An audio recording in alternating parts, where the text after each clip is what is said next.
Bonjour à tous. Alors j'avais envie de faire une petite vidéo sur le thème être vivant. Voilà, j'ai eu il y a quelqu'un qui m'a inspiré en fait pour cette vidéo et j'ai l'image en fait de l'électrocardiogramme qui m'est venu. C'est pardon, l'électro. C'est pas facile à dire ce mot quand même. L'électrocardiogramme quand il est plat. Ça veut dire qu'on est mort, qu'on est en mort clinique. Alors, je ne connais pas les termes, hein, je ne suis pas médecin, mais voilà, généralement, effectivement, quand l'électrocardiogramme est plat, c'est qu'on est mort. Et c'est un peu ce qui se passe intérieurement, en fait.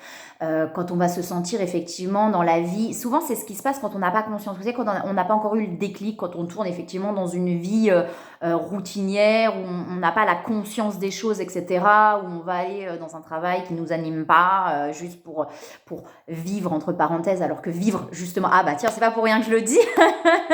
Vivre, c'est pas ça, justement. Justement, dans cette société, les conditionnements de pour vivre, il faut travailler, il faut gagner de l'argent et il faut faire des heures par semaine. Alors, bien que chez nous, encore, on fait 35 heures. Quand on regarde, je regardais un reportage sur la Corée où ils disent qu'ils font 70 heures ou etc. par semaine. C'est pas vivre. D'ailleurs, il y a une vidéo que j'avais vue d'un monsieur barbu là qui dit ça dans une vidéo, mais c'est pas vivre ça, de travailler effectivement et d'être esclave en fait de la société. C'est pas ça vivre. Être vivant, ça vient de l'intérieur en fait. Être vivant, c'est une flamme qui brûle à l'intérieur. Mais j'ai envie, lumineuse. J'aime bien. J'ai entendu un truc l'autre fois d'elle où elle dit ça pousse au cul en fait. Mais j'adore ce terme parce que c'est ça. Ça veut dire que ça pousse à l'intérieur, dire oh, mais j'ai envie de faire ça. Tu vois, c'est un peu ce truc de waouh, mais et ça pousse à l'intérieur. Mais j'ai envie. Et c'est ça être vivant. C'est comme tout, ça vient de l'intérieur être vivant. Ça vient pas de l'extérieur, d'accord? C'est pas aller travailler toute la semaine de lundi au vendredi. Ouh, j'ai 2 jours de libre. Ouh, c'est ça la liberté? Non, c'est pareil, c'est pas ça la liberté. La liberté, elle vient de l'intérieur. Et c'est, oui, je suis vivante quand je le dis, ça me passionne. C'est ça être en vie en fait. C'est cette flamme à l'intérieur qui s'allume et qui pousse et qui dit mais j'ai envie de faire ça. Euh, euh, non, j'ai des... Bref, j'ai des trucs à la con qui me viennent à la tête, je rigole toute seule. Bref, faut pas... Quand ça pousse, non, c'est pas pour aller faire... C'est la flamme de l'envie en fait à l'intérieur qui fait que voilà, on a envie de faire quelque chose, on a envie, il y a du désir envers quelqu'un, mais c'est pas le désir... pareil, c'est pas le désir extérieur. Il y a vraiment ces deux choses-là, que vous voyez, ces deux trucs-là, en fait, qui sont pas pareils. C'est-à-dire que des fois, il y a le désir extérieur. Ça veut dire, ça va être physiquement, on va désirer quelqu'un, ou alors ça peut être karmique, il y a quelque chose à régler. C'est-à-dire le désir va être là, mais vite, ça va partir dans quelque chose qui part en vrille, en fait, hein, qui part dans un truc où c'est plus destructeur qu'autre chose, mais c'est que c'est nécessaire à vivre. Attention, hein, quand on passe par quelque chose, c'est que c'est nécessaire à vivre pour comprendre aussi peut-être la différence entre l'attirance destructrice et la passion et l'envie de l'amour, en fait, de la flamme d'amour qu'on a en nous. Et ça, effectivement, c'est l'autre qui va révéler ça en nous. On l'a déjà en nous. Quand je dis que ça vient de l'intérieur, ça vient de l'intérieur. Mais les situations extérieures vont venir révéler ça, en fait, en nous. Les situations où l'autre... Dans les liens de flammes jumelles, notre autre, il vient révéler cette source de vie qu'il y a en nous, en fait, cette source d'amour, d'envie qu'on a tous en nous, cette part qu'on a tous en nous de la source pour moi, justement. Et l'autre, dans les relations flammes jumelles, vient éveiller ça en nous. Il vient réveiller ça en nous. Et ce qui fait que pendant longtemps, on est dans la dépendance émotionnelle, c'est qu'on a l'impression que c'est un peu comme une drogue, c'est grâce à l'autre qu'on arrive à éveiller ça en nous. Alors que non, c'est déjà en nous. Et l'autre, il ne fait que réveiller. Et tout le cheminement, c'est justement de prendre conscience petit à petit qu'on n'a pas besoin de l'autre pour éveiller ça en nous. Mais l'autre vient révéler ça en nous. Donc c'est bien qu'il y a un lien particulier parce qu'il y a des personnes qui vont être là justement. Des fois, on va se perdre dans des relations ou des situations. C'est pas que les relations, ça va être des situations justement professionnelles où on va se perdre dans quelque chose où l'autre ne révèle pas ça en nous et où on va s'éteindre en fait à petit feu. La flamme, elle s'éteint jamais, elle est toujours là quelque part. Des fois, elle est bien étouffée, mais elle est toujours là quelque part, cette flamme, toujours.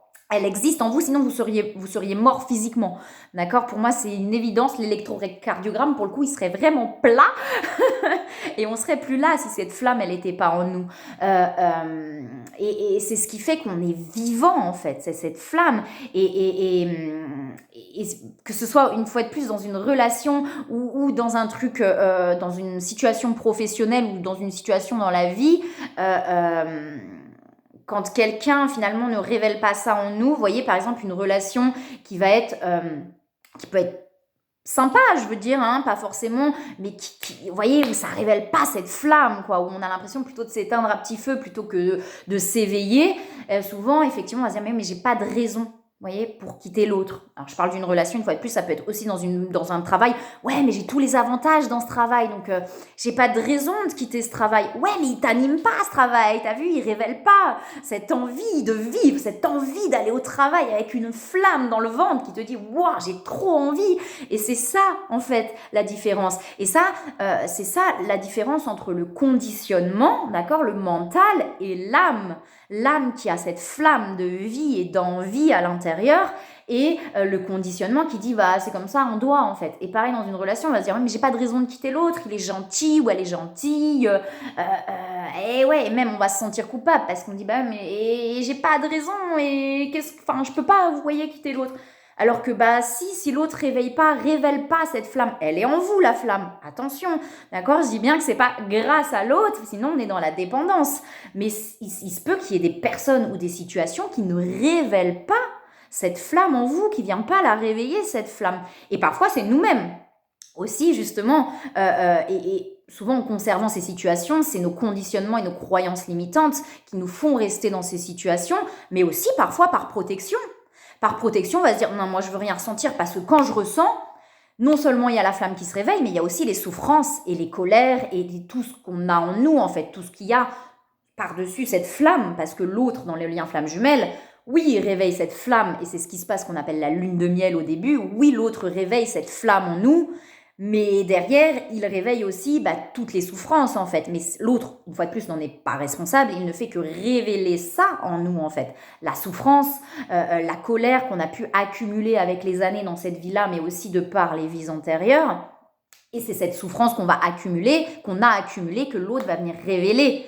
Mais s'il révèle ça, c'est aussi qu'il y a quelque chose de l'ordre de la vie qui se réveille. Parce que, une fois de plus, quand l'électrocardiogramme il est plat, on est mort. Mais du coup, la vie, elle est morose, monotone en fait. Il n'y a pas de flamme, il n'y a pas de... Vous voyez ? Et parfois, on ne veut pas que ça se réveille parce qu'on se protège. Il y a une forme de protection qui est légitime, qui est compréhensible. C'est-à-dire que tant qu'on a besoin de se protéger, c'est ok, d'accord, on n'est pas là pour juger ou pour mettre de la pression ou quoi que ce soit. Si on a besoin de se protéger pendant un temps, on a besoin de se protéger pendant un temps et c'est complètement ok.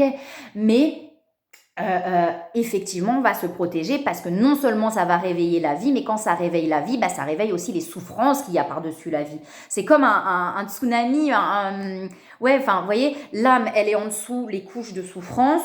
Alors, c'est comme ça que moi je l'ai compris sur mon chemin. Hein. Prenez comme ça résonne en vous. Hein. Moi, je ne suis pas là pour dire voilà, c'est comme ça. Hein. Non, mais en tout cas, moi, c'est comme ça que ça s'est révélé à moi sur mon chemin. Donc, prenez si ça résonne en vous. Si ça résonne pas, c'est ok, d'accord. Mais pour moi, effectivement, donc l'âme, elle est là et par-dessus, on a des couches, d'accord. Tout ce qu'on a de conditionnement, de peur, de croyances limitantes et du coup de souffrance, de colère, d'injustice, de tout ça. Vous voyez, ça va être au-dessus. Donc forcément, quand on vient réveiller cette âme-là, d'accord, qui est derrière tout ça, où elle est un petit peu éteinte et on est un petit peu sur cet électrocardiogramme plat, d'accord, où on est mort un petit peu de l'intérieur, on n'est jamais mort puisque la flamme, elle est là. Mais du coup, quand l'âme, elle se réveille, elle va faire une onde de choc. Donc forcément, l'onde de choc va faire que ça va venir aussi bousculer toutes les souffrances qu'il y a au-dessus. C'est un peu... les images, elles me viennent en même temps que je vous parle. Hein, donc voilà, ça me vient en même temps que je vous parle. Effectivement, quand il y a un tremblement de terre ou un tsunami, enfin voilà, c'est ce que j'en ai vu. Attention, c'est pareil. Hein, moi, voilà, c'est ce que j'en ai vu dans les reportages ou quoi. Moi, je connais pas forcément ça. Mais c'est le sol en dessous qui s'entrechoque. J'avais vu ça sur un reportage sur le tsunami, je crois. Les stratosphères, là, les trucs, ils s'entrechoquent en fait. Donc ça crée la vague pouah, qui va faire une vague énorme et du coup qui va venir envahir tout. Et ben pour moi, c'est un peu pareil. Les images, elles me viennent en même temps que je vous parle. Je jure, c'est un truc de fou. Et c'est pareil, l'âme, elle est là. Et on a toutes ces couches par-dessus. Et l'âme, elle va venir faire une onde de choc quand elle va se réveiller. Et ben forcément, ça va réveiller la souffrance, la colère, les peurs, etc. Et ça va venir, vous voyez, tout comme passer par-dessus. Mais pour pouvoir s'en libérer et pour pouvoir finalement enlever toutes ces couches et reconnecter complètement à cette source de vie, d'amour qui est en vous, cette source qui... vous voyez, qui explose. Et effectivement, pour se protéger par moment, et ben on va dire, non, moi je préfère rien ressentir, je préfère avoir cet électrocardiogramme, il est dur à dire ce mot, plat, où je ne ressens rien, parce que au moins mes souffrances elles se réveillent pas non plus, sauf que bah on est mort de l'intérieur. Chacun fait comme il veut, hein. Si on a envie de vivre comme ça, c'est ok, hein. Moi, malgré effectivement tous les conditionnements et tout, je crois qu'il y a toujours eu cette flamme de vie, vous voyez, qui dit mais non, il y a autre chose, moi je veux vivre autre chose. Mais alors avec les couches de conditionnement que j'avais par-dessus, j'arrivais pas à voir, hein. Par contre la souffrance il y avait, hein, c'est aussi, elle était là.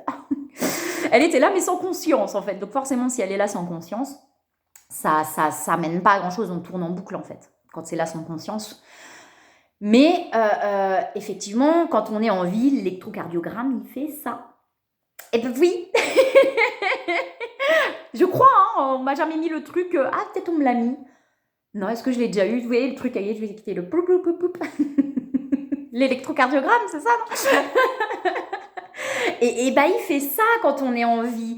Et c'est l'envie et c'est la passion. Et ça déclenche des choses, effectivement, ça déclenche du désir. Mais pas du désir destructeur ou de l'envie destructrice, mais quelque chose qui part de l'intérieur, qui fait ça et qui fait « Waouh, mais j'ai trop envie, quoi !» Et c'est pareil, une fois de plus, que ce soit dans une relation, que ce soit dans une situation professionnelle. Quand la société dit « pour vivre, il faut », non, ça c'est pas vivre, c'est extérieur. La vie, elle vient de l'intérieur.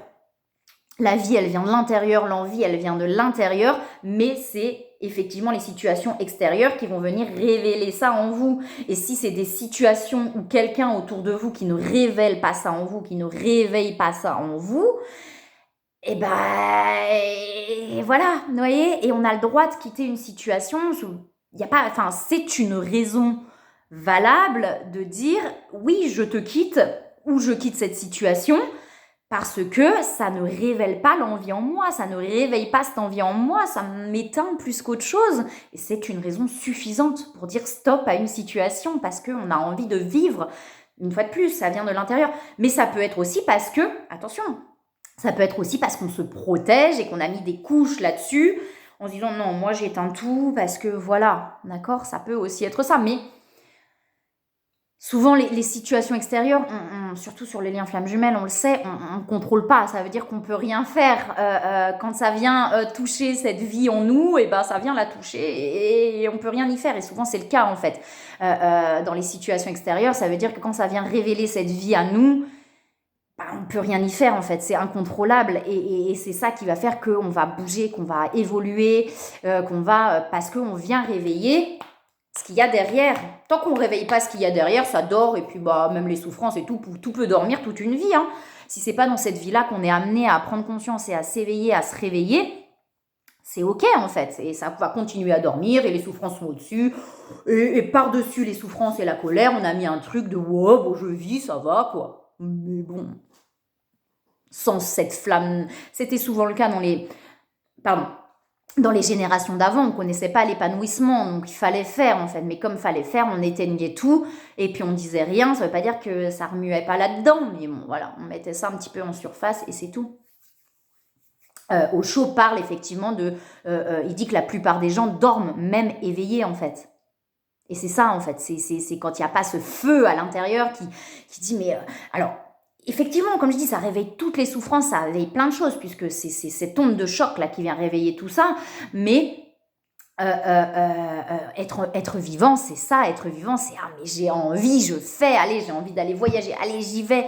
On va me parler financier, etc. Mais c'est pareil, c'est des conditionnements, tout ça, d'accord? Tout vient de l'intérieur, même les finances viennent, c'est de l'extérieur, ça n'a rien à voir avec l'intérieur.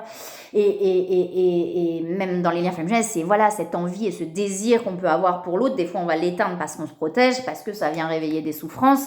Mais il est là, en fait. Et c'est pas destructeur, c'est constructeur, parce que ça vient réveiller cette flamme-là Vous savez, dans les relations qui vont être destructrices, mais une fois de plus, c'est que c'est nécessaire parce que ça vient détruire pour reconstruire. C'est pas l'intériorité qui est touchée, c'est l'extérieur en fait. Ça veut dire c'est une envie extérieure, ça va être une passion extérieure, mais forcément ça va venir en fait enlever la couche qu'il y a au-dessus des souffrances, des colères, et en dessous il y a l'âme, d'accord? Donc on va passer en fait des couches et des couches et des couches. Donc je pense que vraiment les passions qui vont être destructrices entre parenthèses, ça va être de la surface. Ça veut dire qu'on va venir déconstruire la première couche pour atteindre une autre couche en fait. Et la différence dans les liens flammes jumelles, alors flammes jumelles entre parenthèses, les liens d'âme, etc., dans ce qu'on appelle les jumeaux jumelles d'âme, c'est que ça va venir réveiller ce qu'il y a en dessous, l'âme. Et là, ça va venir créer l'onde de choc qui va justement briser cette carapace, ça va être beaucoup plus intérieur qu'extérieur. Et effectivement, je trouve que Osho, j'adore Osho, hein, parce que Osho, il est ni dans des cases spirituelles, ni dans des cases humaines, justement, enfin humaines. Vous me comprenez quand je dis ça. Il parle en fait un savant mélange entre Zorba le grec et Bouddha. Et j'adore parce que Zorba le grec, je connaissais pas avant d'entendre ça. Zorba le grec, c'est un film, une série, je crois, où c'est quelqu'un qui est hyper bon vivant, mais qui va vivre de fou et tout, mais dans l'extrême. Et Bouddha, il est dans l'extrême de moi, je n'ai pas le droit de parler, je n'ai pas le droit de machin, je suis enfermée dans ma bulle. Et pour moi, je suis complètement d'accord avec lui quand il dit que c'est un savant mélange entre les deux, en fait. C'est d'être vivant, de vivre, mais dans la vie, oui, il y a du désir, oui, il y a de la passion, oui, il y a des envies de partager, en fait. De partager, souvent, effectivement, quand on voit les grands maîtres spirituels ou Bouddha, etc. Alors je sais pas, moi j'ai pas forcément de connaissances par rapport à ça, mais les moines, etc. On était dans le silence. Ça veut dire qu'on ne partage pas en fait. On partage pas. On est vraiment dans ce silence, dans cette bulle. Alors oui, on se reconnecte peut-être à soi, mais pour moi on est incarné aussi. Donc c'est aussi l'échange et le partage en fait, le fait d'être vivant, d'être en vie. Et vous voyez, ça me fait penser souvent, j'ai entendu plusieurs fois comme ça des gens qui pouvaient me dire « mais je comprends pas, avant j'avais confiance en moi, tout allait bien et il y a un événement et là j'ai l'impression qu'il n'y a plus rien qui va ». Mais c'est qu'avant, la personne, elle n'avait pas confiance en elle, c'était pas réellement à l'intérieur, c'était en surface. Pourquoi? Pour camoufler les peurs, pour camoufler les blessures et pour camoufler les souffrances. Et pour ça, on va mettre une carapace et dire « mais moi je suis forte, tout va bien, etc. » Et il y a un événement qui va venir réveiller la couche d'en dessous, qui va venir débarrasser la couche du dessus et qui va venir faire vibrer ça. Mais c'est que c'était déjà là, en fait, et que c'était qu'en surface qu'on semblait avoir confiance, etc. Et on n'était pas vraiment vivant, en fait. On n'était pas dans cette flamme d'envie de vie, etc. Est-ce que j'ai fait le tour par rapport à tout? N'hésitez pas en commentaire à me partager vos expériences, à partager ce que vous avez envie de partager, vraiment avec plaisir. N'hésitez pas à vous abonner. Il y a tous les liens qu'il faut en dessous de la vidéo. Je fais aussi des accompagnements, des guidances, voilà, je le répète. Mais donc n'hésitez pas, même si vous avez une question, voilà, j'y réponds avec plaisir, hein, avec grand plaisir même. Donc voilà, j'espère que cette vidéo pourra vous permettre en tout cas de peut-être de comprendre des choses ou pas et de vous aider sur certaines choses ou pas. Pareil, hein, voilà, je transmets ce que je ressens. J'essaye d'être vraiment dans le moment parce que des fois j'ai des idées, elle vient et puis je la fais pas tout de suite, donc je la note et puis finalement je la fais pas. Donc là, j'essaye vraiment voilà, j'ai une idée, j'essaye de la faire au fur et à mesure et ça m'est vraiment venu, voilà, il y a eu vraiment une inspiration de quelqu'un qui m'est venu par rapport à cet électrocardiogramme et cette histoire d'être en vie, en fait. Alors, une fois de plus, hein, c'est pas, comme je dis, mais voilà, les situations extérieures vont venir révéler des choses en vous. Et c'est pareil avec ce côté vivant, etc. Et des fois, on va rester dans des situations en se disant « mais j'ai pas de raison de partir de cette situation, une fois de plus, professionnelle ou relationnelle, peu importe ». Alors qu'en fait, cette situation ne vous révèle pas la vie en vous, quoi. Un travail purement alimentaire, il ne révèle pas la vie en vous, quoi. Et alors que vous avez tous des intuitions, vous avez tous des envies, en fait, profondes. Et parfois, effectivement, c'est tellement couvert qu'on ne connaît même plus nos propres envies, ce qu'on a envie de mettre en place, ce qui nous anime, les idées, parce que, voilà, c'est couvert par des conditionnements, des croyances limitantes, etc. Mais vous avez tous ça en vous. Cette étincelle de vie, elle est là quelque part en vous. Et l'important, c'est vraiment d'aller retrouver cette étincelle cette étincelle en vous. Une fois de plus, c'est par soi-même qu'on la retrouve. L'autre ne fait que révéler, ou la situation ne fait que révéler effectivement ce qu'il y a en nous. C'est en vous que vous allez la trouver petit à petit, aller la chercher. Et quand vous vous y connectez par vous-même et que vous n'avez plus besoin de l'extérieur pour être connecté à cette flamme de vie, mais du coup, il n'y a plus rien qui vient déstabiliser, en fait, parce que c'est vraiment puissant en vous, cette étincelle-là. Et une fois qu'elle est réveillée en vous, vous pouvez la partager avec tout le monde. Et c'est ça qui est génial, c'est que tant qu'on a besoin des autres, on a besoin de l'autre pour la révéler, mais une fois qu'elle est révélée à soi-même, mais on la partage au monde entier. En fait, cette étincelle, on va croiser quelqu'un, on va avoir un sourire parce qu'on est dans la vie. Et peut-être que la personne en face qui avait une mauvaise journée et qui n'était pas bien, du coup, ce sourire va illuminer sa journée. Juste un sourire, des fois. Juste un sourire, un bonjour avec cette étincelle de vie. Ça va permettre à quelqu'un dans la rue qui n'était pas forcément bien, tout de suite de pouf, vous voyez, d'illuminer quelque chose en fait.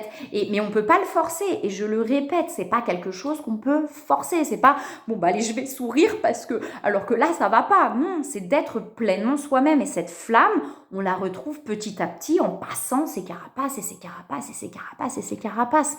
Et on peut pas forcer ça. On peut pas forcer cette flamme de vie, d'accord? Ça c'est pas possible. C'est pas de se mettre de pression en disant mais du coup non, c'est ok, c'est-à-dire je suis triste, c'est par-dessus. Donc accepter la tristesse pour pouvoir aller reconnecter à cette source de vie. D'accord? Parce qu'elle est là par-dessus. Donc si vous ne l'acceptez pas, elle va être en résistance, cette couche de souffrance. Et je crois que j'ai fait le tour. J'avais envie, voilà. Ça me poussait au cul, comme dirait Lulumineuse. Ça me poussait de l'intérieur, cette vidéo. Et voilà. Parfois, on la reconnecte, cette source de vie, mais il y a encore une couche qui est là et il y a une autre situation qui va ramener encore cette couche de souffrance qui a besoin d'être vue. Ce que je dis, la lumière, elle perce petit à petit, mais il peut y avoir encore des grains sur la lumière jusqu'à ce qu'il n'y ait plus de grains de poussière, que tout soit allumé, en fait, et que cette source de vie soit toujours présente, sans plus s'éteindre. Moi, je pense que c'est possible. Je sais pas vous. Il y en a qui disent non, on travaille toute notre vie sur nous. Moi, je ne pense pas, puisque c'est pas un trou sans fond, c'est pas un puits sans fond. L'âme, elle est là, en fait. Regardez Soul de Disney, si vous avez envie, je vous force pas, mais il est génial parce que je trouve qu'il explique vachement bien ça, quoi. Ce sont les Disney, moi, vous savez. J'adore. C'est pas pour rien non plus Disney, quand vous regardez les trucs, vous dites ah ouais, il y a quelque chose en dessous quand même. Donc voilà, écoutez, moi je pense que j'ai fait le tour par rapport à tout ça. Donc n'hésitez pas en commentaire si vous avez envie de mettre un petit quelque chose, un petit pouce sur la vidéo, un petit abonnement si vous en avez envie. Moi c'est pareil, c'est comme vous voulez. Voilà, je vous envoie plein de belles énergies, plein de vie, plein d'amour. Et je vous dis à bientôt.